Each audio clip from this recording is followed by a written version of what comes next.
Perfeito, estou escutando muito bem a ti, Marcos, e a professora Cláudia Costin. É um prazer conhecê-la pessoalmente, professora. O prazer é todo meu. Através de publicações e outras participações sempre muito relevantes da sua parte. É uma honra para nós aqui do mestrado em Desenvolvimento Regional a sua presença hoje nessa nossa aula inaugural. Nós já estamos com as disciplinas em andamento, todas à distância, e hoje, então, estamos usando esse espaço para ouvir a senhora. Todos estamos muito, muito ansiosos. A senhora que tem sido uma das cabeças pensantes nesse Brasil conturbado. Mas fico muito honrado, muito agradecido pela sua presença, professora. É uma honra para nós. Muito obrigada. Muito obrigada. Posso... Marcos Paulo? Sim. Eu vou agora aqui aproveitar, então, aí nós temos, então, 5 horas da tarde, não é? Pontualmente aqui, então, 5 horas da tarde. A professora Cláudia aparece aí para a senhora. Está começando a aparecer, isso. Mas antes de iniciarmos, não é, eu gostaria de também, juntamente com o professor Mário, agradecer a presença de todas, solicito também gentilmente, se alguém, porventura também depois nós vamos observar, mas silencie seus microfones, não é, e as suas câmeras também, até para não termos interferência na trafegabilidade dos dados. Também agradecemos, então, mais uma vez a professora doutora Cláudia Costin. Ela é fundadora e diretora do Centro de Excelência e Inovação em Políticas Educacionais da Fundação Getúlio Vargas. Ela foi diretora global de educação do Banco Mundial, membro da Comissão Global sobre o Futuro do Trabalho da Organização Internacional do Trabalho, a OIT. É professora da PUC de São Paulo, do INSPER, da ENAP, no Canadá, e mais recentemente da Faculdade de Educação da Universidade de Harvard. Foi ministro da Administração e Reforma do Estado, secretária de Cultura do Estado de São Paulo e secretária de Educação no município do Rio de Janeiro. É articulista da Folha de São Paulo e membro do Comitê Técnico do Movimento da Sociedade Civil, Todos pela Educação, que ajudou a fundar, e educação é o tema de hoje, que a nossa aula inaugural do mestrado em Desenvolvimento Regional da FACAT aqui se propõe e conta com a sua valorosa participação. Então, professora Cláudia, fique bem à vontade, é com você toda a palavra. Bom, boa tarde, quase boa noite para todos. É um prazer conversar com vocês, e me permitam ser informal. Eu imagino que gostaria que fosse informais comigo também.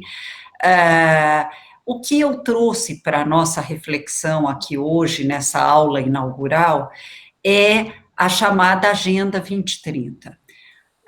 Eu tive a oportunidade, a honra de participar da formulação do Objetivo do Desenvolvimento Sustentável referente à educação, quando eu fui diretora do Banco Mundial. E foi um processo muito rico de discussão, porque nós discutíamos, depois de termos vivido os objetivos do milênio, em que se falou o que o mundo precisa para a educação, e se estabeleceu, no ano de 2000, em Dakar, que a ideia era garantir que todas as crianças tenham acesso à educação primária.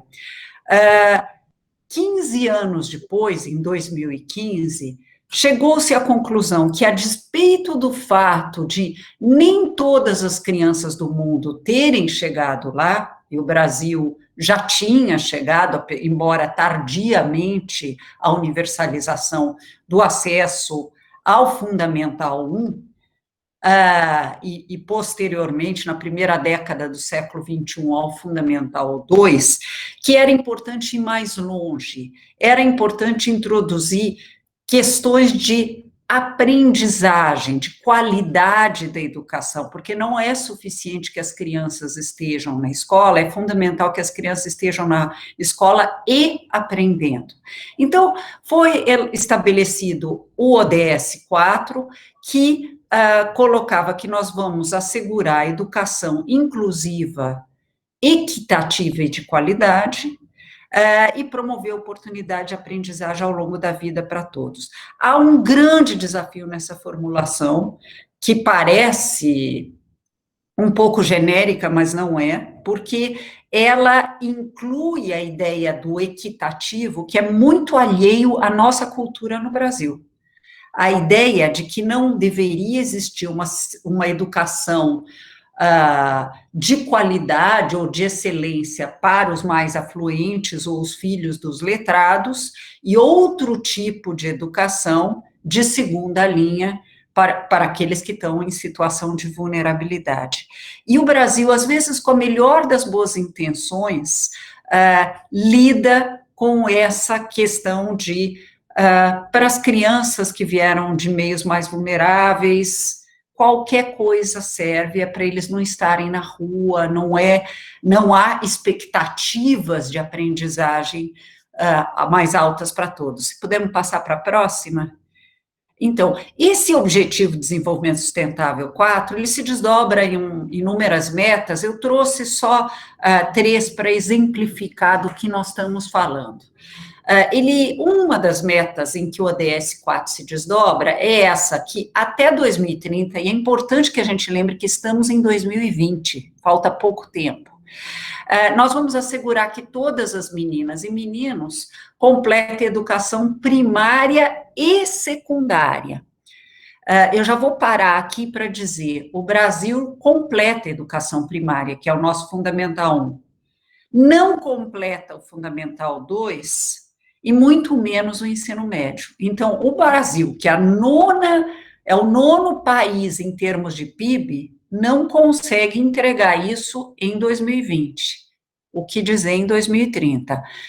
Nós temos um índice de conclusão do Fundamental 2, que é chamado secundário inferior na linguagem internacional, de 75%, ou seja, 75% das crianças ou dos adolescentes completam o Fundamental 2 até 2 anos depois do esperado. E o ensino médio, se a gente considerar que a idade correta de conclusão é 17 anos para o ensino médio, eles só 63% completa o ensino médio 2 anos depois do esperado. Então, nós temos um problema ainda de acesso no Fundamental 2 e de completar, de acesso no ensino médio, de taxa de conseguir completar o ensino médio e mesmo o Fundamental 2. Agora, aqui aparece com mais clareza a questão da qualidade. Quando a gente fala em qualidade, todo mundo pensa, uma escola de qualidade, uma escola que tem quadras cobertas, ar-condicionado, cinema, anfiteatro. Não, qualidade não é isso. Se puder ter tudo isso, ótimo, mas não é isso que define qualidade. O que define qualidade em educação é resultados de aprendizagem relevantes e efetivos, como está escrito abaixo. E, de novo, a palavra equitativa aparece aqui. Mas, para falar de resultados de aprendizagem, eu queria dar um exemplo, brincando um pouco com a gente, sobre o que eu aprendi na minha escola. Eu tenho 64 anos, então, quando eu estudei, nos anos 60, eu fiz o curso primário, só 40% das crianças estavam na escola. Então, todo mundo diz, a escola pública de antigamente era a escola boa.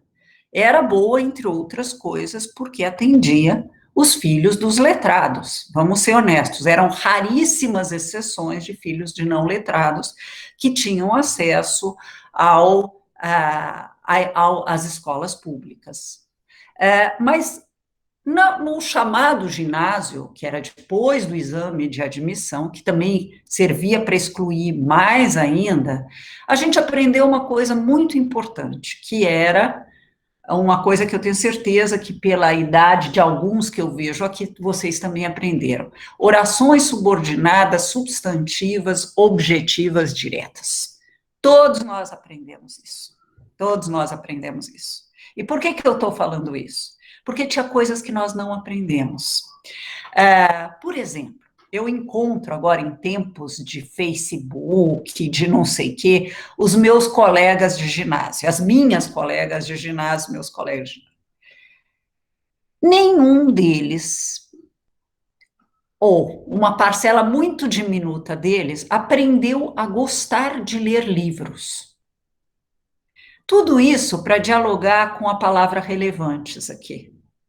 Será que era tão importante aprender orações subordinadas, substantivas, objetivas, diretas? Um dia, na minha vida profissional, eu nunca usei isso, mas talvez seja uma debilidade minha, da minha vida profissional. Mas ler livros, eu acabei aprendendo porque meus pais eram leitores. Isso é fundamental para a vida adulta, para ser um indivíduo que se informa sozinho, ou que lê por deleite, que é apreciador do belo, pelo menos isso. Então, quando a gente está falando em relevantes e efetivos, especialmente a palavra relevantes, é aquilo que é necessário para a vida adulta, né? Vamos para a próxima. A outra meta que eu trouxe para a nossa reflexão, que concretiza o Objetivo do Desenvolvimento Sustentável 4 e a Agenda 2030 em educação, é que nós vamos assegurar a todas as meninas e meninos acesso a programas de primeira infância de qualidade, para que estejam prontos para o ensino primário. Isso foi assinado em setembro de 2015 pelas Nações Unidas, e aqui também tem um ponto para reflexão importante. Nós somos um país profundamente desigual, e como eu vou ter chance de mostrar para vocês, entre os que participaram no PISA, um teste internacional de qualidade da educação, organizado pela OCDE, nós fomos o segundo país mais desigual do ponto de vista educacional dos 79 países que participaram do último exame PISA. Se a gente quer nivelar as diferenças de origem socioeconômica no desempenho escolar futuro, é fundamental que as crianças pequenas tenham acesso, e os pais dessas crianças, a programas de primeira infância de qualidade. O Heckman, que foi um prêmio Nobel, fez pesquisas muito interessantes, longitudinais, que mostraram que se você investir em programas bons de primeira infância, nós temos menor criminalidade entre os que participaram, você tem mais saúde, mais estabilidade no trabalho, uma série de elementos que são importantes para a vida adulta, por terem feito programas de primeira infância de qualidade controlada para nível socioeconômico. Então, esse objetivo faz todo sentido, mas eu gostaria de mostrar que, apesar de ser um programa dentro do ODS 4, ele não menciona aqui programas de educação na primeira infância. É porque, na primeira infância, a melhor abordagem é integrando diferentes setores. Então, está aqui educação, saúde, assistência social, pelo menos saneamento também deveria estar aqui, né? E aqui uma outra ideia, os mais velhos entre nós aqui presentes devem lembrar que antigamente existia uma prova para prontidão para alfabetização. E essa prova não fazia sentido nenhum, porque ela excluía crianças. E, a partir daí, passou-se a falar que não se deveria considerar na educação infantil qualquer ideia de estar pronto para. Não, ele não deve excluir, mas lógico que cada etapa de escolaridade tem que preparar para a etapa seguinte, né? Seria o equivalente a dizer que seria errado o Fundamental 2, deveria ter entre seus objetivos para que os alunos estejam prontos para o ensino médio. Deveria sim, é importante. E a outra meta que eu trouxe, pode passar? A próximo slide, é isso. É que até 2030 nós teríamos que aumentar de forma expressiva o número de jovens e adultos que tenham habilidades relevantes, inclusive competências técnicas, tanto para empregabilidade quanto empreendedorismo. Aqui, vocês poderiam dizer, mas no primeiro que a gente falou de qualidade, equidade, etc., não resulta em ter jovens preparados, mas lembrem que aqui a data é 2030, até 2030. Então, nós estamos olhando para a questão desculpe a palavra estoque, falando de gente, mas que a gente diminua o estoque de jovens que nós deixamos já para trás, porque nós deixamos muita gente para trás. Então, isso aqui tem que dialogar com a educação de jovens e adultos, isso dialoga também com a ideia de que eu tenho que preparar, inclusive os alunos do ensino médio, que hoje só 21% deles vão acabar completando um curso universitário, só 25% deles se inscrevem num curso universitário, que eu tenho que dar alguma alternativa para esses jovens. Em outros termos, se a gente arredondasse um pouco os números, eu estou dizendo que 80% dos jovens do ensino médio não são preparados para nada, porque o ensino que eu dou no ensino médio, ele é propedêutico, ou seja, preparatório para uma etapa que 80% deles não acabam indo para eles. Daí a importância de olhar para o mundo do trabalho e para o futuro desses jovens. Próximo. Com o seguinte cuidado, que é lembrar que a educação não é só para o mundo do trabalho, ela é para a vida, então inclui cidadania, inclui uma série de outras coisas, mas a vida não exclui trabalho, pelo contrário, a vida engloba de inúmeras dimensões. Muito bem, gente, falei o que a Agenda 2030 coloca para o Brasil, e o Brasil assumiu um compromisso com ela. Mas como é que nós estamos hoje em educação no Brasil? Eu vou até aproveitar depois e dar um destaque para o Rio Grande do Sul, em relação a esses números. Sim, nós universalizamos o acesso, ontem saíram os resultados da PNAD contínua, ao módulo de educação. Nós universalizamos o acesso da educação para as crianças de 6 a 14 anos. Só que, no terceiro ano do Fundamental 1, então as crianças estão entre 8 e 9 anos, 55% dessas crianças saem analfabetas do terceiro ano. Nós estamos aqui, nós não estamos falando que parte dos alunos, nós estamos dizendo que a maioria deles saem analfabetos do terceiro ano. Então, o problema começa cedo. Tem alguma coisa profundamente errada na forma como nós alfabetizamos. Para quem gosta de referências bibliográficas, saiu um livro da Marianne Wolf, que chama O Cérebro Digital. Tem um outro livro dela, mas não foi traduzido. Esse foi traduzido recentemente, é uma neurocientista especializada na questão da leitura. E ela mostra que se você não ensinar a decodificar com intencionalidade pedagógica, seguindo um sistema, 60% das crianças não se alfabetizam, especialmente as que vêm de meio mais vulnerável.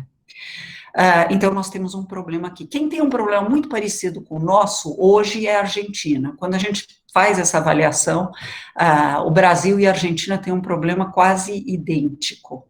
Nós optamos para não ensinar a decodificar, mas isso é uma tecnicalidade, depois da parte das perguntas eu posso comentar isso mais profundamente. Mesmo assim, no 5º ano, a gente tem alguma melhora, porque você está, afinal de contas, no Fundamental 1, com professores alfabetizadores. Então, de algum jeito ou de outro, nos 2 anos seguintes, as coisas começam a melhorar. Então, a cada edição da Prova Brasil, que é uma prova aplicada a cada 2 anos para as crianças de 5º ano, para os jovens de 9º e do 3º ano do ensino médio, no 5º ano tem havido melhoras, e algumas melhoras até importantes. O problema se torna mais grave no Fundamental 2. Uma alta taxa de repetência no 6º ano do ensino fundamental, e no 9º ano, em que eles fazem esse exame da Prova Brasil, que também, o nome oficial é SAEB, menos de 40% dos alunos aprenderam adequado em português. Esses são dados da última Prova Brasil, que teve resultados divulgados. E menos de 22% aprenderam adequado em matemática. Aí começa a nossa dificuldade, ou foi chamado por alguns de tragédia educacional. Por que que isso acontece? Por muitos motivos. Evidentemente, a universalização tardia do ensino fundamental teve um impacto nos pais das crianças. Tem uma pesquisa interessante do Naércio Menezes que mostra que 68% do sucesso escolar de uma criança depende da escolaridade dos pais. Então, de fato, nós tínhamos menos anos de escolaridade, as crianças tendem a se sair pior. Tem um outro que eu vou mostrar daqui a pouco, que é a formação que nós damos para os professores, que é completamente divorciada do que é necessário para atuar no chão da escola, especialmente da escola pública. Mas vamos para frente. Uma parte dos alunos do 9º ano não vai continuar estudando. Só 75% concluem o Fundamental 2. Os que continuam e vão para o ensino médio, uma parte vai repetir de ano algumas vezes no 1º ano do ensino médio, porque está despreparado, e vai abandonar. Há uma correlação fortíssima de repetência e abandono, entre repetência e abandono. Entre os, entre aspas, sobreviventes, só 21,9% dos jovens do 3º ano do ensino médio aprenderam o suficiente em português, e olha o número em matemática, só 9,1% em matemática. Aí se explica por que vocês, na universidade, recebem, muitas vezes, alunos tão despreparados, porque eles chegam para a universidade sem uma preparação adequada para redigir, para ler textos mais complexos, para ter raciocínio matemático, e, como bem colocou a Tânia aqui, desesperador. Eu não vou deixar ninguém desesperançado, prometo, eu vou depois tentar construir um caminho de esperança, mas é importante a gente não tapar o sol com a peneira. Nós temos, sim, um problema sério de aprendizagem. Vamos para a próxima. Bom, como que nós estamos frente a outros países? Como eu disse há pouco, o PISA, que é um teste internacional que permite comparar sistemas educacionais, ele é aplicado a jovens de 15 anos. E ele permite porque ele não é baseado em currículo, é baseado em competências que um jovem de 15 anos tem que ter para prepará-lo para a vida adulta. E o que nós constatamos são 2 pontos que eu trouxe para a nossa reflexão. É que o Brasil, ele melhorou um pouquinho, mas muito pouquinho, na pontuação, nas 3 áreas que são avaliadas no PISA, que é leitura e interpretação de textos mais complexos, raciocínio matemático e ciências. A questão no PISA é que eles não avaliam se a gente decorou a tabela periódica. Eles avaliam se nós sabemos pensar cientificamente. Eles não avaliam se a gente sabe a fórmula de Bhaskara, que é da equação do segundo grau. Eles querem saber se a gente sabe, se a gente desenvolveu o raciocínio matemático e sabe aplicar isso a problemas da realidade. E em leitura, é mais triste ainda, porque alguém que não lê e interpreta bem textos não está habilitado, não é só para o mundo do trabalho, é para a cidadania, para ler jornais, para se informar, para separar fato de opinião, né? Talvez seja por isso que tanta gente acaba, ao ler as redes sociais, muitos deles, infelizmente, até com nível universitário, misturando opinião com fato científico, né? Mas vamos para lá.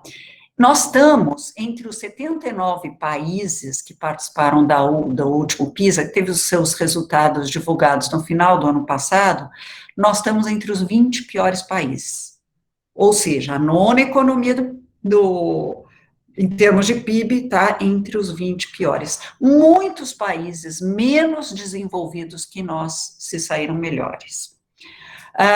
A outra questão que os dados do PISA evidenciaram é que nós somos o segundo pior país em desigualdade educacional. Não preciso explicar por quê. Então, os jovens do quartil mais afluente, né, os 25% mais ricos da amostra brasileira, lógico que se saíram muito melhor que os 25% mais pobres da amostra brasileira que participou no PISA. Só que tem um ponto que eu gostaria de destacar. Eles se saíram pior do que mais de 30 países, os mais ricos. Por quê? Nós somos muito desiguais, mas eles saíram pior. Porque é a mesma baixa atratividade da carreira de professor. Infelizmente, no Brasil, a profissão de professor, e tem um questionário que os alunos preenchem ao fazer o PISA, que é, qual é a profissão dos seus sonhos? Perguntam para esses jovens de 15 anos. Só 2,7% deles disseram que querem ser professores. Por quê que é tão pouco atrativa? Evidentemente, salário tem um papel, assim como os contratos, né? Então, as escolas contratam, ou as redes contratam para 16 horas, ou 10 horas de aula. Então, eu comecei minha vida profissional como professora de educação básica, eu dou aula numa cidade, 10 horas, noutra cidade, 10 horas, na rede estadual, na rede particular, para compor um contrato, entre aspas, de 40 horas. Não tem como ser atrativo. E o Brasil tem que ter coragem em tornar essa profissão atrativa. Mas, por outro lado, e aí vem o papel das universidades, e para falar desse fato, eu vou fazer uma comparação com um livro que eu também recomendo que vocês leiam, independentemente da área que vocês atuam, que chama A Grande Gripe, que é sobre a chamada gripe espanhola de 1918, é um livro de um historiador da medicina, que chama John Barry, em que ele mostra que no final do século XIX, até quase o finalzinho do século XIX, nos Estados Unidos, ser médico era considerado profissão de segunda linha, era muito pouco atrativo, e eles davam os cursos de medicina nas faculdades por meio de palestras. Então, você aprendia, não se exigia que você soubesse biologia ou química para ser médico, não tinha, pouca gente queria prestar esses, mesmo em Harvard, era um conjunto de palestras, era assim que se formava para medicina. Posteriormente, a universidade, a John Hopkins se instalou no final do século XIX, e ela trouxe com ela, para a Faculdade de Medicina, a ideia de que há que se ter um hospital universitário, senão os futuros médicos não vão aprender a ser médicos, e ter laboratórios. Essa experiência mudou o ensino de medicina. As licenciaturas e faculdade de educação, eu vou exagerar só para me fazer um pouco, você talvez caricata, só para me fazer mais clara. Nós muitas vezes damos aula como se basta estudar 3 anos e meio de matemática e depois 6 meses de história da educação, filosofia da educação, sociologia da educação, para alguém, entre aspas, virar professor. E não é assim. Ser professor é uma profissão extremamente complexa, como é a medicina. Então, no final das contas, nos Estados Unidos, eles, depois dessa experiência e várias outras faculdades de medicina se renovaram, eles fizeram um grande relatório, que ficou conhecido como relatório Flexner, em que eles fecharam mais de 1000 faculdades de medicina, porque não tinham diálogo entre teoria e prática, que é algo que nós temos que trazer para o campo da educação. O antigo magistério, ou se chamava também antigamente escola normal, ela era mais profissionalizante, como a medicina ou as engenharias são profissionalizantes, preparatórias para a profissão. Nós temos que tornar a formação de professores preparatória para a profissão. E acabar com essa visão de que basta teoria. A teoria é fundamental, mas ela tem que estar em diálogo com a prática. Vamos para a próxima. Muito bem. Nós temos competências básicas insuficientes e temos uma formação de professores inadequada.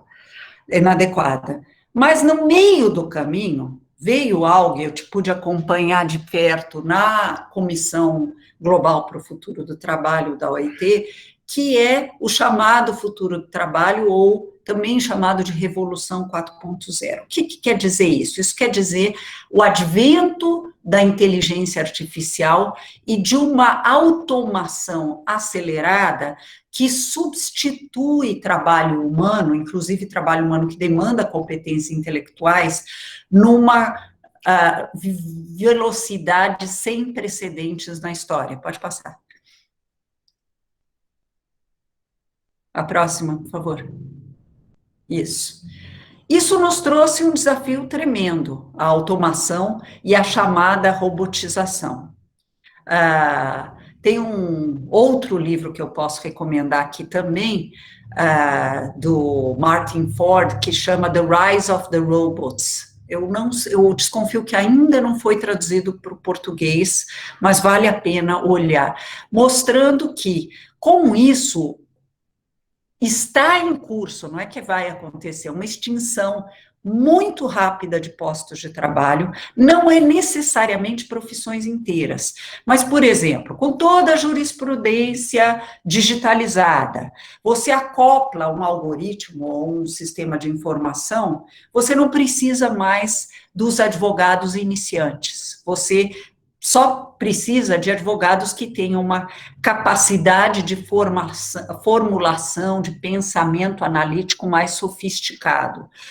Você não precisa, por exemplo, de médicos radiologistas que simplesmente sabem ler rapidamente um exame radiológico, porque a inteligência artificial já prepara a tua decisão, ou de jornalistas, porque você hoje já tem algoritmos que você inserta os dados e as datas, ele constrói a narrativa. Você só precisa de jornalistas, para falar de uma área que tem havido muita demissão, de jornalistas com capacidade de análise.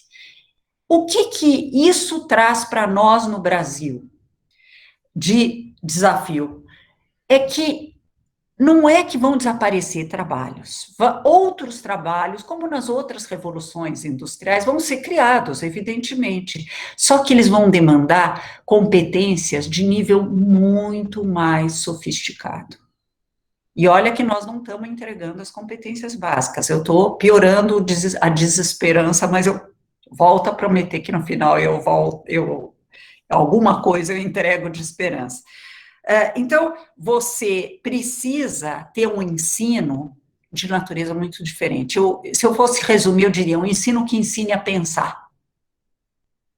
E não é fácil ensinar. É fácil ensinar o seu aluno a decorar o teu ponto de vista. O difícil é ensinar o teu aluno a pensar. E isso vale para a universidade também. Outro desafio enorme, que é decorrência dessa Revolução 4.0, é um brutal crescimento da desigualdade social, porque nem todo mundo vai adquirir essas competências mais sofisticadas.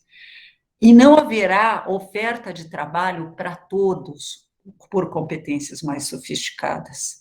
Então, nós vamos ter que ter alguma saída para lidar com o aumento da desigualdade social. E isso quer dizer política social competente, isso quer dizer, eventualmente, pensar numa renda universal mínima ou alguma saída, porque desigualdade social, ela tem, para além de ferir direitos de pessoas e trazer sofrimento para pessoas, ela gera violência, ela gera uma política de segurança que precisa ficar enxugando gelo, então você tem que ter alguma saída para isso.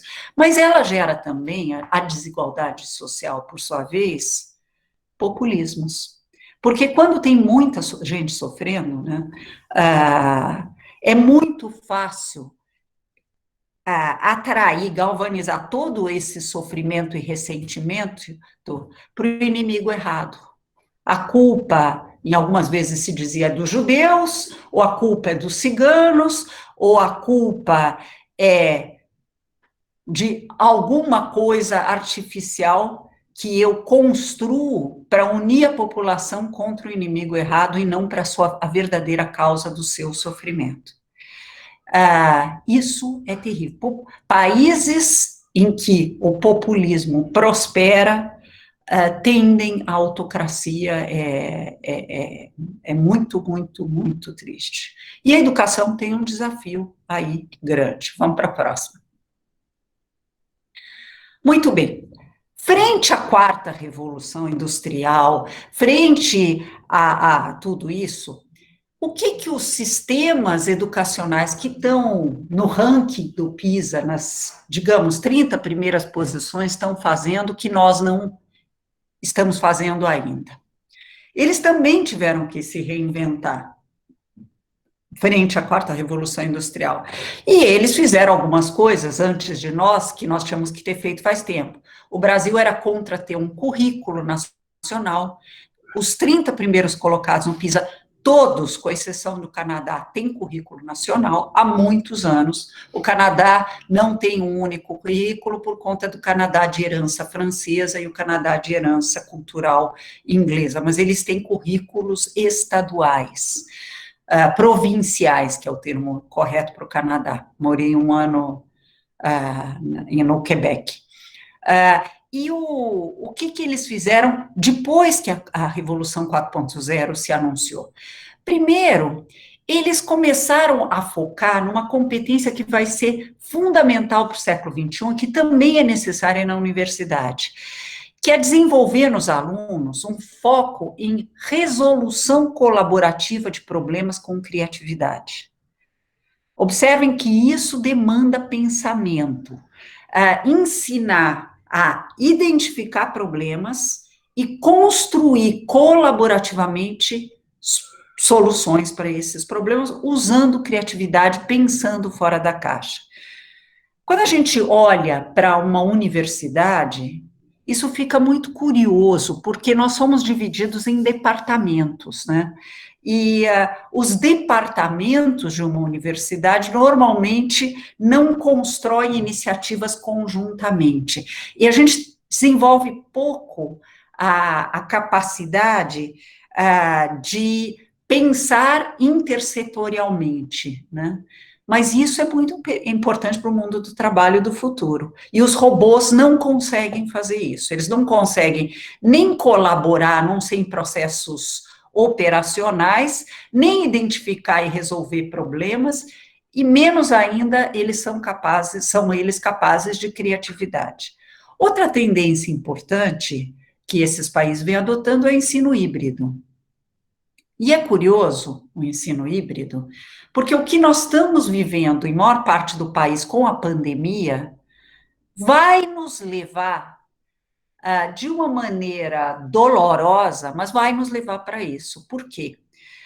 Porque o ensino híbrido significa que eu vou ter uma parte do processo de ensino por meio de tecnologia, sendo dado, e eu estou simplificando só para me fazer mais rápida no relato, eles vão ter uma parte dado com suporte de tecnologia, geralmente a aula expositiva, onde o professor não é fundamental, o professor é fundamental na aplicação dos conceitos. Quando a gente fala numa escola que ensine a pensar, as máquinas não nos fazem pensar, são pessoas que nos fazem pensar. Então, o ensino híbrido é uma combinação de uma aula dada com suporte de tecnologia, com professores, seres humanos, que vão, por meio de metodologias ativas, nos auxiliar a utilizar os conceitos aprendidos nas aulas expositivas em problemas da realidade.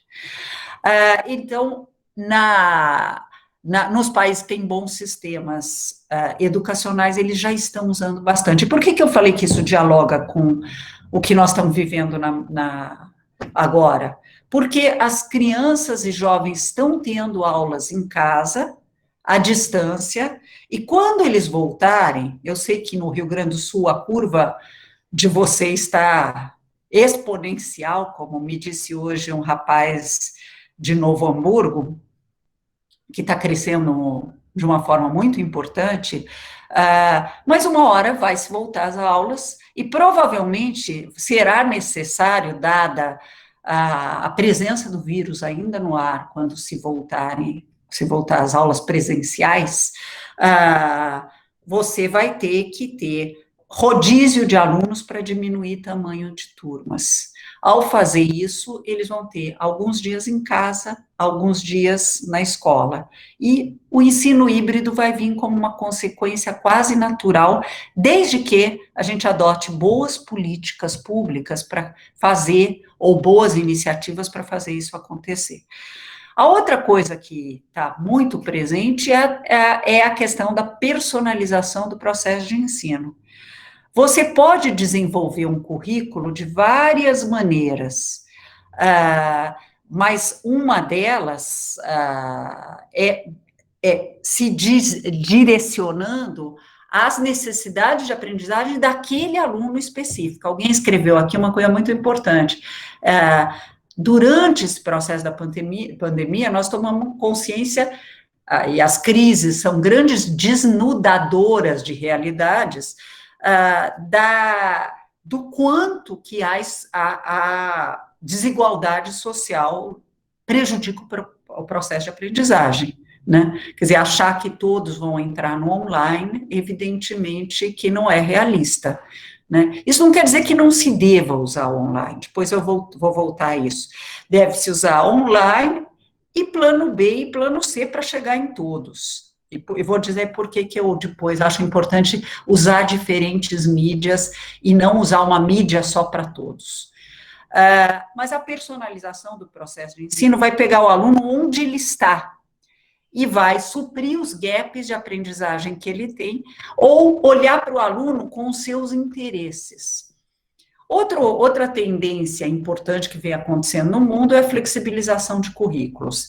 Sim, currículo é importante, mas os currículos não precisam ser uma lista de tópicos a serem cobertos, e sim de habilidades que eu preciso desenvolver nos alunos, que podem ser desenvolvidas das mais variadas maneiras. olhando para o interesse daqueles alunos, olhando para a região em que eles vivem, para os desafios que ele vive.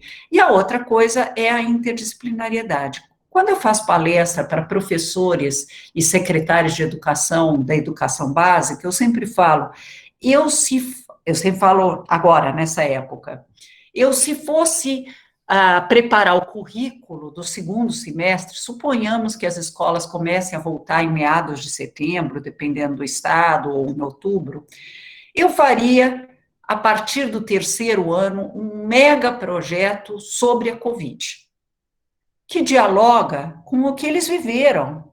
Meu Deus do céu, essas crianças e jovens viveram um fato histórico, que eles vão contar para os filhos e para os netos deles. Eu sou filha de refugiados de guerra, que vieram para o Brasil, e aí eu via, na mesa de jantar, tudo que aconteceu com a família na Segunda Guerra, o que foi viver isso. Isso foi fruto de muito aprendizado. Imaginem esses meninos, ouvem na televisão sobre Covid, sobre vírus, o que faz o vírus, o que não faz o vírus. Por que a escola, quando eles voltarem, não, de uma maneira interdisciplinar, não trabalha exatamente isso? Entreviste seu pai, sua mãe, pergunte o que foi viver isso. Escreva um texto destinado aos teus netos, contando o que foi ficar 4 meses longe da escola, dentro de casa, nessa situação. Vamos dar aula de ciência sobre o que é vírus.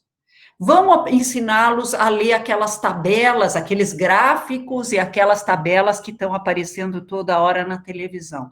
Eu posso ensinar os mesmos conteúdos, integrando as disciplinas de uma maneira muito interessante. Aí vai conectar a vivência deles. Tudo isso para dizer o que eles estão fazendo, que a gente pode fazer. Isso também está conectado ao tópico seguinte, que é, eu preciso desenvolver uma escola que ensine a pensar. E ensinar a pensar, eu repito, não é decorar a visão de mundo, professor. Quando se falou que as escolas estão doutrinando, imediatamente um monte de educadores falaram assim, estão falando coisas absurdas. E eu cheguei à seguinte conclusão, eles não estão falando nada de absurdo. De fato, as escolas estão doutrinando. Mas, de fato, as escolas sempre doutrinaram.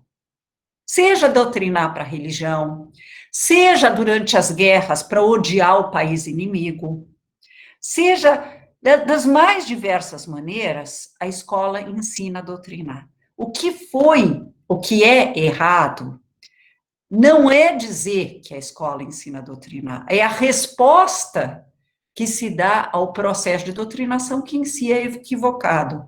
Isso deve ser feito com o conjunto dos professores da escola, pensando juntos, e não chamar um vereador para ver se os professores estão doutrinando, ou pedir para as crianças filmarem, como os nazistas não tinham recurso ao filme, mas pediam que denunciassem pais, ou denunciassem os seus professores.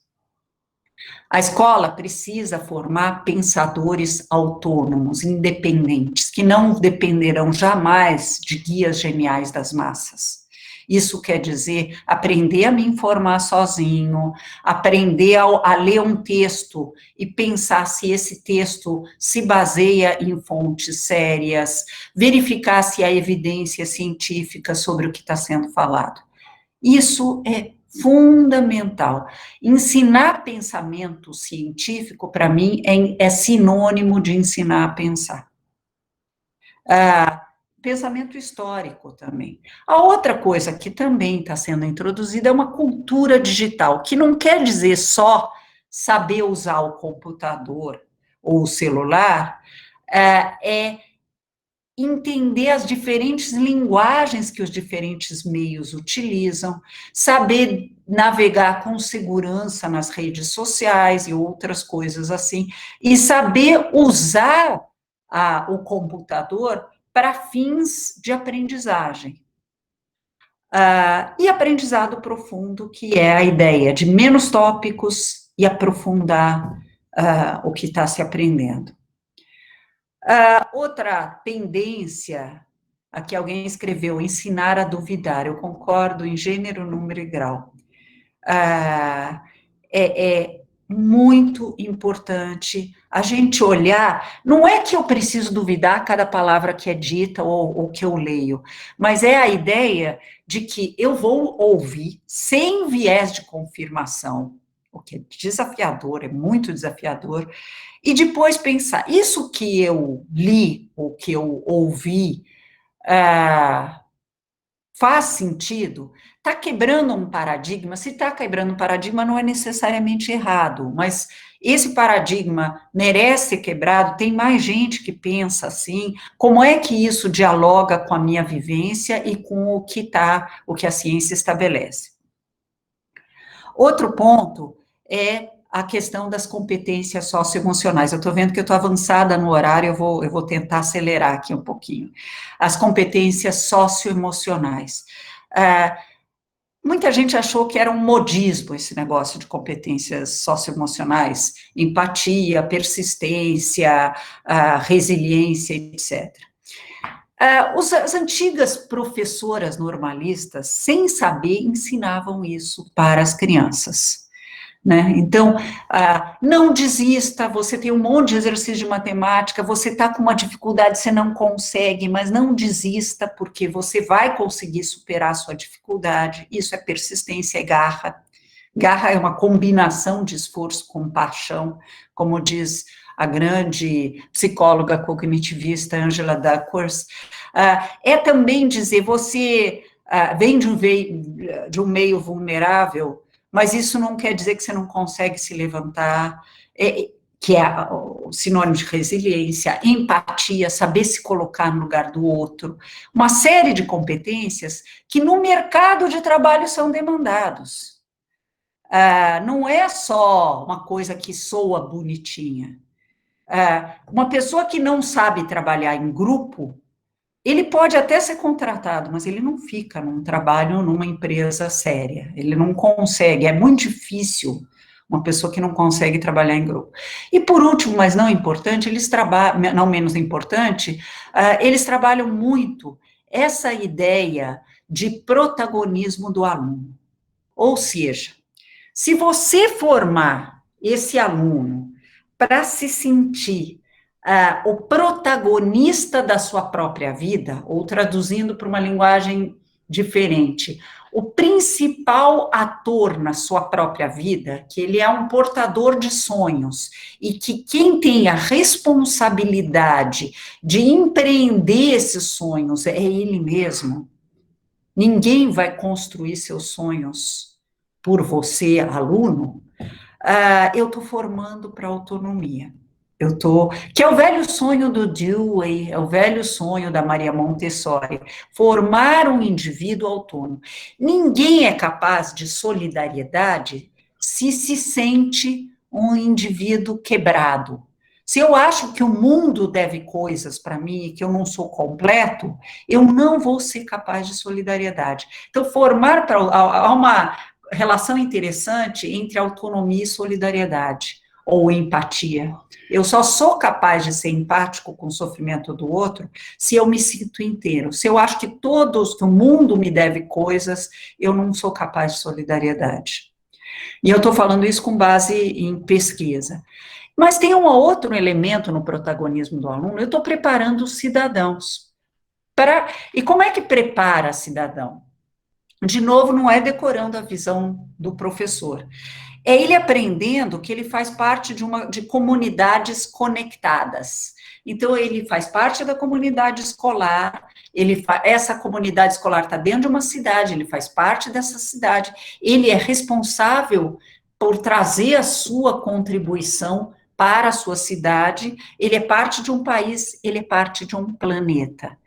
E as futuras gerações dependem do que ele fizer agora. Isso é formar para a cidadania. Próximo. Bom, nesse contexto todo, o que quis dizer a Covid, o que ela trouxe para a gente? Próximo. Nós chegamos a ter cerca de 191 países com escolas fechadas, total ou parcialmente fechadas, de acordo com o estudo da McKinsey. E eu, como fui diretora global de educação do Banco Mundial, eu acabei conhecendo muitos ministros da educação e eu participo de 2 webinários semanais com ministros da educação de diferentes países. Ficou muito fácil orientar secretários municipais estaduais de educação, que é o que eu ando fazendo agora.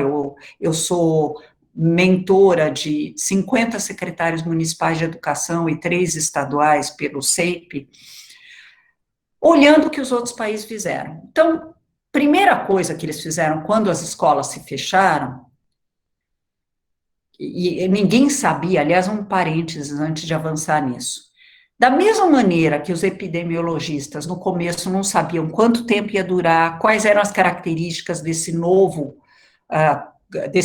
coronavírus, nós educadores não tínhamos a mínima ideia do que ia acontecer. Ia durar 3 semanas, que nem o H1N1, ia ser uma coisa mais longa, ninguém sabia. As escolas foram fechadas, mais ou menos lá pela altura de 15 de março, e pronto. Como é que eu preparo os professores para essa realidade, de que eu tenho que dar aulas à distância? A mídia trouxe uma abordagem bastante curiosa, dizendo o seguinte, mas ninguém tem conexão com a internet. Eu acho que o problema é muito maior. A gente não foi preparado para ensinar crianças em casa. A gente não aprendeu nem na faculdade, nem na formação continuada em serviço, e provavelmente na maior parte dos países, não foi só no Brasil que a gente não sabia o que fazer. Então, aí eu acho que a universidade tem que se repensar na formação de professores, mas isso não foi necessariamente uma falha da universidade, ninguém estava preparado. O que os países fizeram, os que entraram nisso antes da gente? Eles primeiro, todos eles olharam para o online, até na África. Eu tenho conversado com Tanzânia, Quênia, África do Sul, que acabou de voltar. Mesmo lá, eles resolveram usar o online. Por quê? Por falta de sensibilidade? Não, é porque é uma oportunidade de construir um aprendizado para professores e para os alunos que já conseguem, de algum jeito, se conectar. Evidentemente que o online não vai chegar em todo lugar. Por conta disso, que isso foi complementado por televisão, que chega em muito mais lares, só que a televisão tem que estar junto com roteiros de estudo em papel, porque ela não permite interação. E rádio. Rádio é um instrumento muito potente para chegar em toda parte. O Brasil já usou muito rádio, os mais velhos aqui talvez lembram do projeto Minerva, que foi da década de 70 ou 60 mesmo. Nós sabemos usar rádio para educação, e é gozado que no Brasil muitos usaram televisão, né, muitos secretários estaduais e até municipais usaram televisão. Manaus deu um show com televisão para aulas à distância, com professores que não foram preparados para virarem, entre aspas, atores de televisão, mas se viraram e se reinventaram. E rádio começou com uma cidadezinha chamada Serra Negra do Norte, no Rio Grande do Norte, que falou, eu não tenho televisão, roteiro de estudo sozinho é meio chato, vamos à rádio para dar aula. Aí, vários municípios do Rio Grande do Norte copiaram, o estado do Maranhão, que já estava com plataforma online, também usou, e roteiros de estudo foram entregues nas casas. Essa história dos roteiros de estudo, eu queria só complementar, para falar de uma cidade aí no Rio Grande do Sul, que é Esteio. Esteio preparou roteiros de estudo, fez um trabalho bastante interessante, mas resolveu complementar isso com uma coisa bastante corajosa, que depois outros municípios começaram a copiar, que é visitação domiciliar. Pegar professores voluntários que foram na casa dos alunos dos bairros mais vulneráveis para tirar as dúvidas que eles tinham. A narrativa que a mídia não fez foi a narrativa desse exército de professores que foi para a linha de frente da mesma maneira que médicos, enfermeiros e auxiliares de enfermagem. Essas histórias precisam ser mostradas, porque foram professores que acabaram desenvolvendo uma competência fundamental para o século XXI, nesse contexto de extinção acelerada de postos de trabalho, que é a capacidade de se reinventar. Nós não vamos ensinar os nossos alunos a se reinventar se nós, educadores, não nos reinventarmos, não desenvolvermos em nós a capacidade de se reinventar. Professor não é uma atividade que, pelas pesquisas, vai diminuir postos de trabalho. Ao contrário, faltam professores. Mas a gente precisa se reinventar para poder ensinar os alunos a se reinventar. E os países fizeram isso. Graças a Deus, tem uma narrativa muito ruim que acabou não vingando, que era melhor não fazer nada. Deixa as crianças, não dá mesmo para atender a todos, então deixa que eles, cada um está nos seus lares há mais de 3 meses, vão bater 4 meses. Imagine aquela desigualdade educacional que já era a segunda maior entre os 79 países, ia se aprofundar de uma maneira absurda, porque as escolas particulares estão dando aulas à distância. E eu prejudicaria essas crianças de uma maneira importante. Outra coisa que fizeram é uma forte atenção à desigualdade educacional, inclusive mobilizando assistentes sociais, mobilizando o pessoal da saúde e trabalhando de forma integrada. Especialmente na educação infantil, porque na educação infantil não adianta eu mandar roteiros de estudo para bebês ou para crianças muito pequenas. Nesse caso, a gente teve que orientar os pais. E aí também foi muito bonito o que se fez com grupos de WhatsApp de pais, pondo videozinho da professora para não perder o vínculo com a escola, sugestões de atividades que os pais de crianças muito pequenas podem fazer com eles enquanto estão em casa. E alguma formação emergencial de professores tem acontecido em vários lugares do país, usando aquele 1/3 do tempo de atividade extraclasse, fazendo por meio virtual. Elas são boas, essas formações? Evidentemente que não. Não é a mesma coisa que presencial, mas é o possível, é o que a gente consegue fazer. E uma outra coisa que está acontecendo agora é planejar cuidadosamente o retorno. A gente não sabe quando vai voltar. Mas a gente não tem mais desculpa, porque uma coisa foi, as escolas fecharam, ninguém sabia o que fazer. A volta, a gente já sabe que vai acontecer, não sabe quando. Dá para preparar protocolos sanitários, protocolos pedagógicos, olhar para as escolas, ver se precisam de pequenas reformas. Hoje eu conversei, por exemplo, com o secretário de Educação de Salvador. Ele estava falando, eu vou olhar agora para a conectividade das minhas escolas, porque na volta, aqueles que não conseguiram usar a plataforma, eles vão poder usar na sala de informática da escola, mas a conectividade tem que estar em ordem. Aí eu estava falando, presta atenção nos banheiros, veja se as portas estão em ordem, se os vasos não estão quebrados, vamos olhar, vamos deixar o rodízio de alunos, como é que faz isso? Tem muita coisa que tem que ser pensada, não com cabeça de educador, mas com cabeça de médico e engenheiro. Então, os médicos e engenheiros, nessa hora, vão ser muito úteis para a educação. E os pedagogos vão poder olhar com o olhar de como é que eu recupero a aprendizagem de todos. Próximo, por favor. Já estou avançando. Bom, eu só trouxe alguns lembretes interessantes. É momento, e foi momento, nessa aprendizagem remota, de pensar fora da caixa. Aquelas pessoas que sempre dizem, nós nunca fizemos isso, nós estamos vivendo um outro momento, é um fato histórico, não dá para fingir que a vida segue como era antes. Ser professor no meio de uma pandemia é tão diferente de ser professor antes, quanto ser médico durante a pandemia é diferente de ser médico antes dela. Nós vamos ter que pensar fora da caixa, coordenando as ações naturalmente. Eu vou pular essa parte, só vou manter essa penúltima coisa do aprender com o processo. Quando a gente tem que se reinventar, a gente vai ter que aprender a lidar com uma coisa que nós na academia temos horror, que é erro. Nós vamos errar muito. E tem uma expressão em inglês que eu gosto muito, que é learning by doing, que é aprender fazendo. A gente desenvolveu nesse processo, nós todos em educação, e tenho certeza que a universidade também, um processo de aprender fazendo.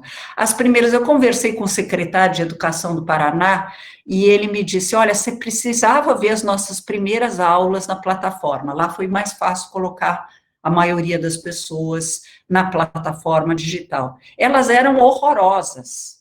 E a gente foi aprendendo e aperfeiçoando as aulas no processo. Eu tenho uma filha professora.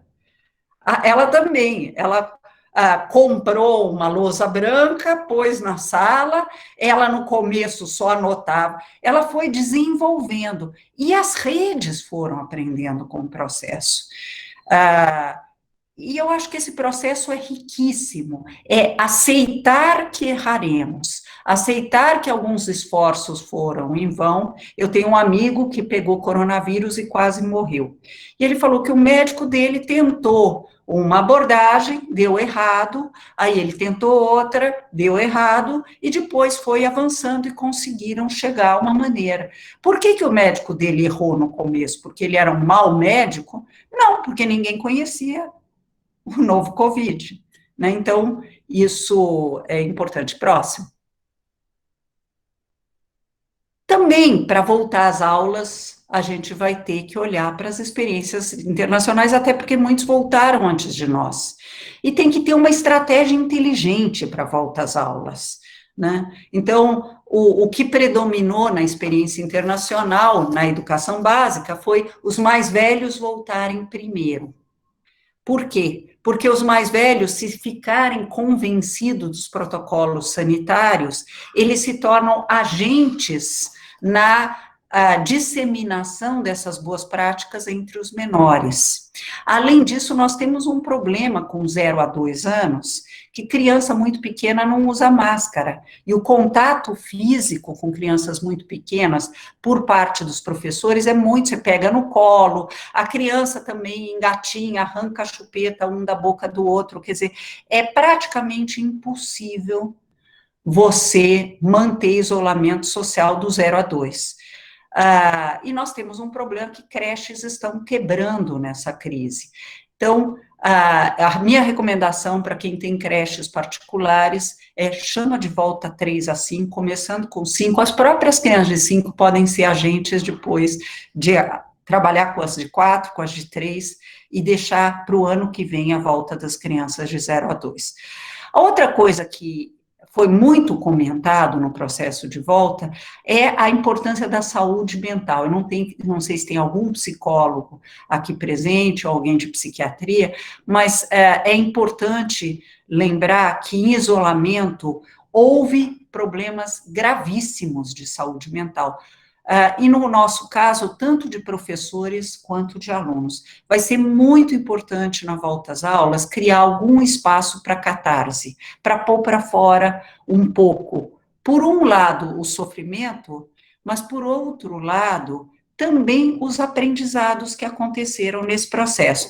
E aí, porque a equipe de saúde deveria trabalhar, de psicologia, junto com as escolas, inclusive com as faculdades. Nas faculdades lá fora, tem sempre um departamento que olha mais para os alunos, e olhar para a questão de saúde mental dos alunos vai ser muito importante.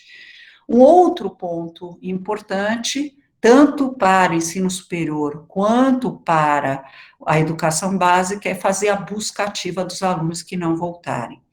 Uma pesquisa recentemente divulgada pela Conjuve, pelo Conselho Nacional de Juventude, em parceria com a Unesco, mostrou que 28% dos jovens que estão ou no ensino médio ou no ensino superior já disseram que não pretendem voltar às aulas. É muito importante conversar com esses jovens e mostrar para eles o efeito que a educação pode trazer na sua vida. O ideal era ter alguma política social compensatória que lidasse com essa questão da renda, né? Porque muitos deles não querem voltar porque vão ter que ajudar suas famílias com renda. Mas quem tem ensino que pode ser frequentado por adultos que trabalham, vale a pena insistir na volta às aulas. E formar os professores para o retorno, eventualmente para esse ensino híbrido que vai ocorrer em resultado, como resultado desse rodízio dos alunos, por exemplo, no retorno, e no processo de retorno. Próximo. E o pós-pandemia? Bom, as crises foram situações em que a humanidade mais aprendeu. Nunca se aprendeu tanto na história da humanidade como nas crises. Não dá tempo de contar todas elas, mas eu queria dizer que nessa nós aprendemos muito. Nós aprendemos sobre empatia, nós desenvolvemos competências para o século XXI, nós tivemos grandes aprendizagens. E as crises são momentos de inovação e quebra de paradigmas. É no meio de um intenso sofrimento, mas nós tivemos aprendizados. O que não pode é, ao jogar fora o sofrimento, esquecer da única coisa, quer dizer, esquecer de fazer do limão uma limonada. Retirar os aprendizados para nós e ter boas políticas públicas para isso. Eu queria fazer um comentário negativo, eu não costumo falar de política nas minhas apresentações, mas o Ministério da Educação foi um grande ausente nessa crise, um grande ausente, porque quando a gente olha para esses países, eu conversei com vários ministros de educação, inclusive ministros de educação de países que são repúblicas federativas, e eu não posso falar nada do novo ministro, porque ele assumiu ontem, até com uma postura dizendo que está aberto ao diálogo. Mas o ministro Weintraub, ele poderia ter coordenado esse grande esforço nacional para dar uma resposta educacional à Covid, não fez. É muito triste. E nós ficamos sem ministro da Educação e sem ministro da Saúde, para estabelecer em diálogo, como aconteceu nos outros países, os protocolos sanitários para o processo de retorno. Bom, pronto, falei, hashtag, mas vamos para frente. A outra coisa é que a pandemia acelerou a inclusão digital, tanto de professores como de estudantes. Evidentemente que os professores já usavam os computadores, mas não para fins instrucionais, não no seu processo de ensino. E os estudantes, muitos deles usavam para navegar nas redes sociais, mas não para aprender. O que nós aceleramos é o uso digital, uso dos computadores para um processo de ensino-aprendizagem.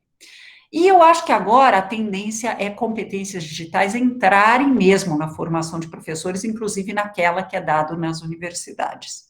Lembrem que a Base Nacional Comum Curricular, que é o nosso currículo nacional, tem como competência número 5 a competência digital. E entrou para a Base Nacional Docente, votada pelo Conselho Nacional de Educação, a competência digital. A outra coisa que aconteceu é que a conectividade das escolas e até das residências virou uma prioridade nacional. Ficou muito claro. Se eu não quero mais desigualdade educacional, eu vou ter que lidar com a conectividade em banda larga de todas as escolas e de todas as casas.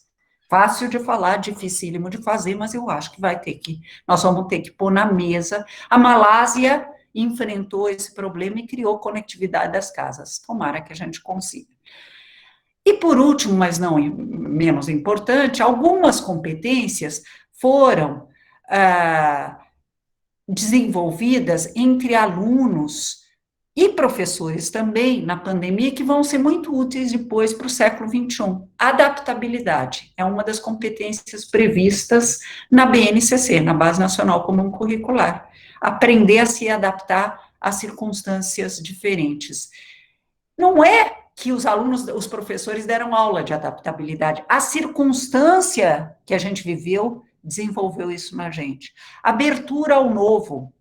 Os professores que se reinventaram. Alguém tinha escrito aqui há pouco que a gente vai ter que desaprender.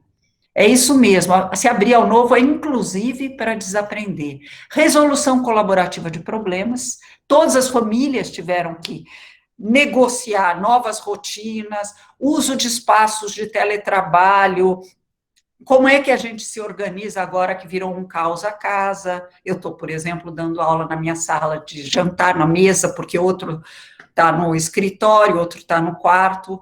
Como hoje a palestra de vocês é importante, eu expulsei todos e disse que essa fundação é tão importante que eu que vou ocupar a mesa de jantar, que é o lugar nobre na casa. E autonomia, e formar para autonomia. Pode passar para a próxima. Eu termino, pode passar para a próxima. Eu termino falando da minha utopia. Utopia não no sentido de algo impossível, mas de qual é a escola que eu acredito, qual a escola que eu acho que deveria ser construída. Então, eu acredito numa escola em que todos aprendam, em que se possa combinar excelência com equidade. Chega de ilhas de excelência para aqueles que tiveram sorte de nascer em famílias mais afluentes e qualquer tipo de educação para os outros. Tem que ser altas expectativas de aprendizagem para todos os alunos, em especial para aqueles que vieram de meios mais vulneráveis. Uma escola em que tanto os alunos como os professores trabalhem colaborativamente. Ninguém vai ensinar resolução colaborativa de problemas para crianças se os seus professores, ou mesmo para adultos na universidade, se seus professores não colaboram. Uma escola em que o aluno aprenda a se reinventar. Nós não tivemos que nos reinventar todos nesse processo, o aluno não vai ter que se reinventar, porque quando ele se formar, os postos de trabalho nas profissões que ele se preparou para fazer vão ser extintos em ondas sucessivas de extinção, e ele vai ter que se reinventar. Então, muito bem, eu acredito numa escola que aprenda, em que o aluno aprenda a se reinventar. Uma outra parte da minha utopia, eu roubei de um educador inacreditável, um filósofo da educação, que se chama Edgar Morin, em que ele falava que a escola francesa fragmenta os saberes, né? E ele defendia a religação dos saberes. Então, eu defendo uma escola, minha utopia é uma escola em que os saberes não estejam fragmentados, inclusive em que a prática e o acadêmico estejam ligados dentro da universidade. Uma escola que ensine a pensar e a aprender. Se o aluno não souber aprender sozinho para o resto da vida, ele não vai conseguir se reinventar. Então, uma das grandes questões que a educação básica tem que fazer para mandar para vocês da universidade alunos melhores, não é só ensinar a escrever corretamente, a ler e entender, é aprender sozinho. Então, eu não tenho base nessa disciplina, pois bem, eu vou olhar um Coursera da vida, ou eu vou me pedir conselho para o meu professor, e eu vou aprender, eu vou suprir a base minha que não é boa numa determinada disciplina. Aprender para o resto da vida. E uma escola que reserve tempo e espaço para formar para a autonomia. O velho sonho do Dewey, da Maria Montessori, e por que não, do Paulo Freire. Passa a próxima. Próxima. Era isso que eu tinha para apresentar, pode deixar na próxima, um minuto, para vocês. Eu não sei se a gente tem ainda tempo para algumas perguntas, mas eu deixo aí o meu Twitter, porque eu escrevo no Twitter diariamente sobre educação, ciência, tecnologia e cultura, não escrevo sobre política, não escrevo sobre fake news, essas coisas todas, mas eu respondo muito rapidamente perguntas, sou seguida por 84 mil seguidores que querem conversar sobre educação e sobre ciência e tecnologia. Então, era isso que eu queria apresentar. Muito bem, professora Cláudia. Muito obrigado. E, é claro, né, é sempre uma alegria poder lhe ouvir e ter aí contato agora mais próximo. Parabéns. Nossa parte aqui, os professores, né? Então, o professor, colega Paiva aí já está escrevendo algumas perguntas aí. É claro, nosso tempo é muito curto, não é? Mas eu acredito que a professora Cláudia teria tempo aí, não sei, né, como é que está, mas... Tenho sim. Mais uns 10, 15 minutos, se for possível, né, professora Cláudia? Para que os colegas que estão na sala aqui, quem sabe, possam se manifestar, não é?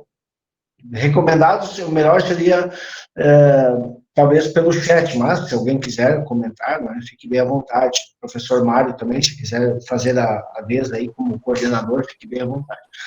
Mas, enquanto isso, não é apenas alguns dados importantes da professora Cláudia que a senhora traz, nós temos uma alegria em poder lhe ouvir, mas ao mesmo tempo uma tristeza com tudo que nós temos pela frente, não é? Ou seja, nosso país, a sua própria extensão territorial aí, ela impõe alguns desafios para todos nós, né? E talvez nós somos realmente Dom Quixote da educação, ou seja, nós acreditamos, né, com essa questão aí de... Até a professora Cláudia comentava, né, de que alguns acadêmicos, eles vão, assim, não é, para a internet para navegar. Eu até acredito que, às vezes, eles até vão para naufragar, ou seja, eles vão para o outro lado, né? Então, a desvirtualização é complexa. Bom, mas eu não quero monopolizar o debate aqui também, eu quero deixar claro aqui, não sei, professora Cláudia, como é que a senhora prefere? A senhora quer que alguém lhe faça uma pergunta? A senhora quer... Fique bem à vontade, não é? Como vocês preferirem, podem ou mandar... Eu vi que o Carlos Aguedo levantou a mão, então pode ser um critério, pode falar. É o seguinte, meus parabéns, muito obrigado pela tua atenção, maravilhosa palestra. E você estava falando de equidade, eu me interessei bastante porque você também tinha se referido a conhecimento e a tratativas e diálogos com a África do Sul. Eu estive recentemente, o ano passado, lá, e eu fiquei muito espantado com a desigualdade social e a igualdade aparente, porque a gente vê os alunos indo para a escola, né? E em qualquer bairro, eu fiz questão de ir em Soweto, mas não só em Soweto, que agora já está até gentrizada, né? Eu fui nos bairros mais violentos e perigosos mesmo, claro que acompanhado, e em todos os lugares os alunos estão vestidos de forma igual. É uma coisa inacreditável isso, e sempre muito bem servidos de material, de livros. As escolas são maravilhosas, está no entorno de um lixo e a escola ali é um santuário. Eu não sei, só fiquei com essa impressão superficial, né? Porque é uma coisa visual. O que você acha disso? Poderia falar um pouquinho? Sim. Eu conheço bem a África do Sul e a colonização deles, a despeito de tudo que aconteceu com o apartheid, é curioso. Eles tinham faculdades na década de 70 para negros, que eram de boa qualidade, e outros países africanos iam para lá. Isso quer dizer que o apartheid estava certo? Evidentemente que não. Foi uma coisa cruel que aconteceu com o apartheid. Mas havia uma preocupação, já naquela época, com a educação, que o Mandela teve um papel tão importante na África do Sul, porque ele adotou uma perspectiva que ninguém imaginava, porque quando você sofre demais de um lado, há um risco de, na volta, vir a volta do cipó da aroeira no lombo de quem mandou dar, e ele não adotou essa perspectiva. Ele falou, nós temos um país para construir, e um país o país arco-íris, né, como ele dizia, né? Então, nós temos um país a construir, nós não temos tempo para o ódio, nós temos tempo, nós temos que construir. Então, em cima das pouquíssimas coisas positivas que o regime anterior tinha deixado, eles construíram um país. É admirável. Eles têm ainda dificuldades na educação, a aprendizagem está aquém do desejado, mas o que você viu, e a questão visual eu acho que não é secundária, é importante. Uma escola que não cuida de si mesmo no aspecto visual, eu não estou falando que tem que ter piscina, que tem que ter quadra, que tem que ter quadras maravilhosas, mas de uma certa respeitabilidade, não tem como ter qualidade lá dentro. Tem um mínimo que é assim, essas pessoas que vão à escola, às vezes vêm de lares que estão em condições terríveis. Por que a escola precisa ter um aspecto terrível? Eu acompanho aqui no Brasil o Maranhão, porque eles desenvolveram, com muito pragmatismo, uma iniciativa que se chama Escola Digna. E que no começo as pessoas falaram, não, mas vamos focar em aprendizado. E eu acho muito importante a agenda do aprendizado. Falei, mas se você tem aula numa escola de sapé, caindo pelos pedaços, que não tem as mínimas condições higiênicas, como é que você inspira o aluno de que ele está vindo lá numa catedral do conhecimento? Né? Tem que ter um aspecto cuidado. Eu não acho desprezível a questão do aspecto visual. Estou à disposição, estou aqui. Muito obrigado. Professora Cláudia, eu quero lhe cumprimentar, agradecer a senhora compartilhar a sua magnífica experiência na educação. Eu gostaria de perguntar para a senhora esse conceito de decodificação que a senhora mencionou no início. Tá. E a senhora prometeu voltar a ele. É verdade, das perguntas. O que implica esse conceito? Então, eu vou falar uma coisa que vai soar meio dolorosa para nós todos, que é a questão do construtivismo em alfabetização. Eu era uma apaixonada do construtivismo em alfabetização, porque ele me fazia sentido lógico. Esse negócio de ter que trabalhar com base em evidências científicas é um horror, porque às vezes tem uma coisa que é muito poética, mas não funciona. O Brasil e a Argentina adotaram as ideias da Emília Ferreiro, que eu conheço, que admiro e tudo mais. Aí no Rio Grande do Sul, a Esther Grossi, né, levou à frente essas ideias. Só que, infelizmente, as pesquisas sobre como o cérebro aprende não confirmam essas teorias. Eu custei muito aceitar isso, não confirmo. E eu levei um susto, porque eu comecei a desconfiar e comecei a ler muito dos dois lados. A história de ler sem viés de confirmação, porque antes eu lia e falava assim, eu li a primeira frase e falava assim, não, esse é de outra tribo, eu não vou ler. Não, eu falei, a gente tem que se abrir para ler o que funciona, o que não funciona em educação.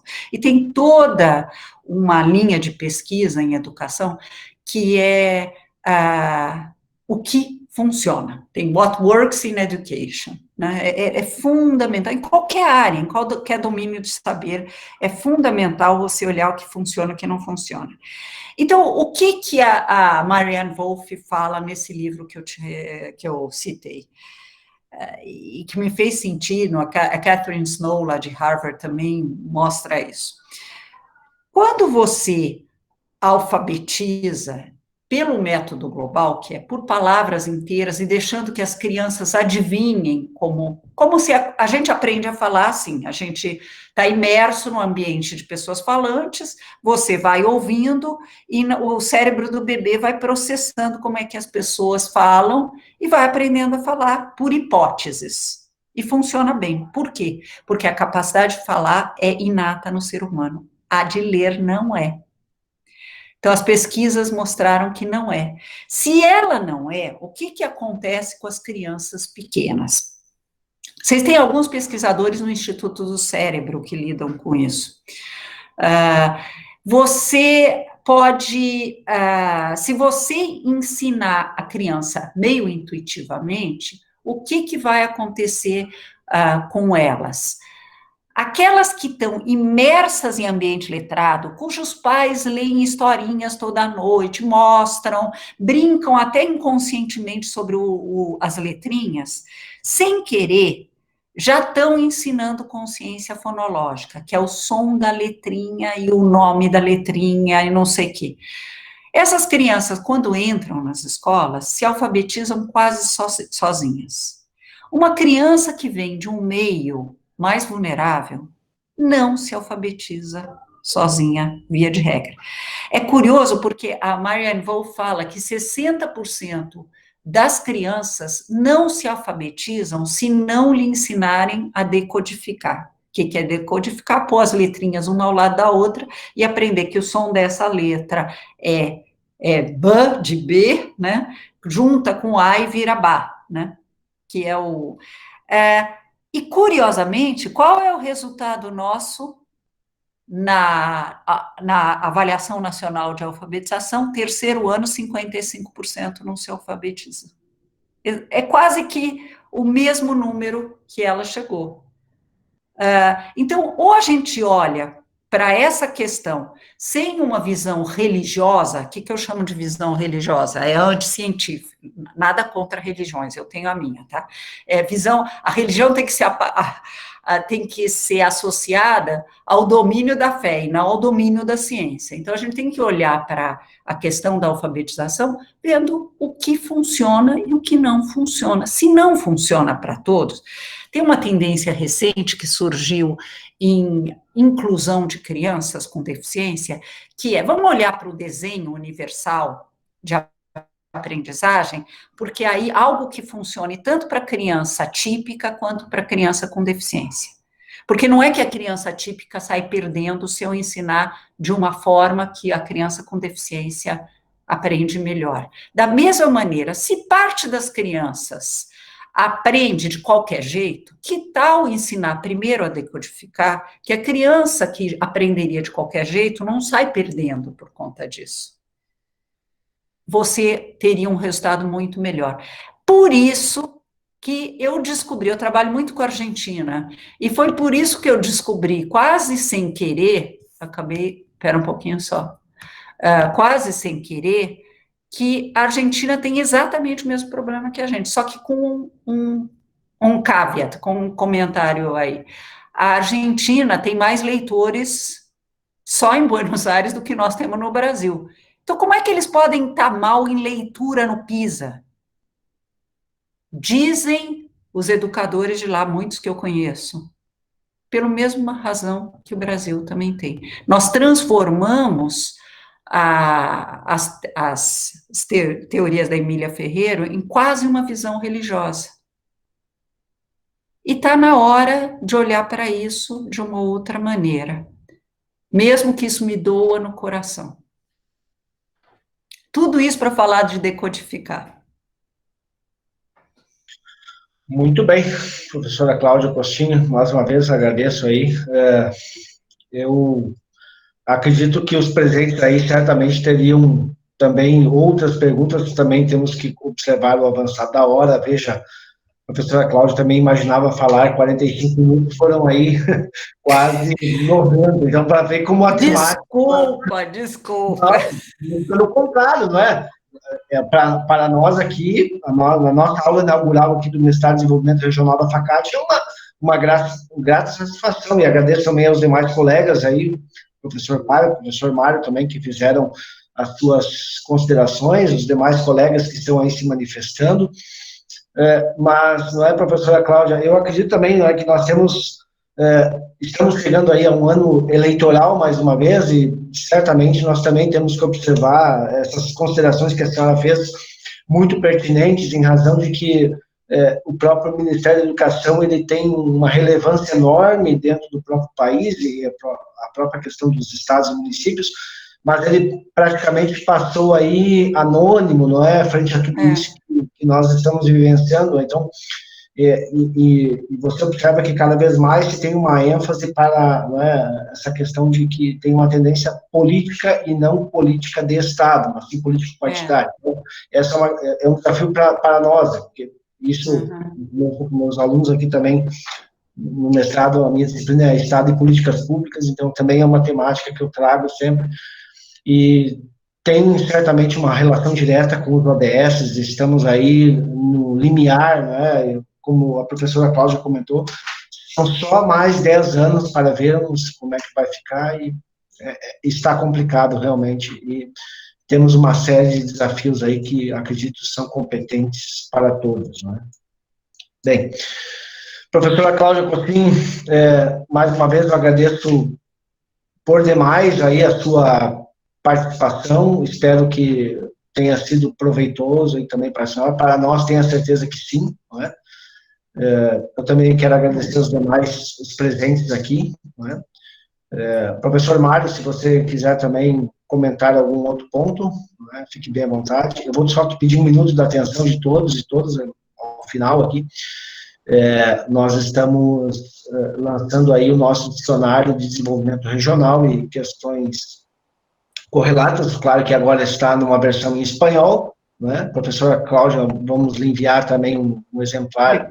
Obrigada, muito obrigada. Em espanhol, né? Então, os demais que estão aí, não é? Fiquem bem à vontade, depois nós vamos repassar mais informações, essa é uma capa preliminar, estamos terminando a tradução, não é? Que foi organizada por mim e pelo professor Mário Riedel, né? Nosso coordenador de mestrado de desenvolvimento regional da FACAT, e, claro, aproveitamos o momento aqui também para fazer essa divulgação, não é? E agradecendo novamente a todos, todas aqui, que puderam prestigiar, e adiantando aí que no dia 29 de agosto nós teremos aí um outro painel eletrônico trazendo as experiências de Chile, Argentina e Portugal a partir da pós-pandemia, ou seja, o que é que esses países estão realizando em termos de políticas públicas na área, nas áreas respectivas aí voltadas para o atendimento da pós-pandemia. Então, professora Cláudia, fico muito honrado aí mais uma vez, né? Professor Mário, não sei se o senhor quer fazer o fechamento aí, fique bem à vontade. Bom, eu só queria novamente agradecer à professora Cláudia e dizer que ela colocou à disposição os seus contatos, então se algum colega quiser enviar uma pergunta, algum esclarecimento a ela, eu tenho certeza que ela estará à disposição. Sim, evidentemente. Foi uma experiência maravilhosa, professora Cláudia. Os comentários que várias pessoas colocaram foram todos muito positivos, muito elogiosos, e realmente a senhora atingiu plenamente os objetivos dessa nossa aula inaugural. Muito obrigado. Obrigada. Muito obrigada. Um bom fim de semana a todos. De uma forma, muito obrigado, professora Cláudia, até mais, e aos presentes também. Encerramos aqui agora a nossa aula inaugural do Mestrado de Desenvolvimento Regional. Vocês, os participantes, irão receber um link para a avaliação do evento, e certamente depois também a professora Cláudia irá receber aí os resultados, né? E lembrando que tanto a gravação como a apresentação da professora Cláudia Costin estará disponível na nossa página, na seção Leituras Complementares para o Desenvolvimento Regional, certo? Muito obrigado. Professora Cláudia, até mais, então. Um abraço, até mais. Muita saúde e até mais, até uma próxima. Aos demais também, muito obrigado e até uma próxima. Tchau.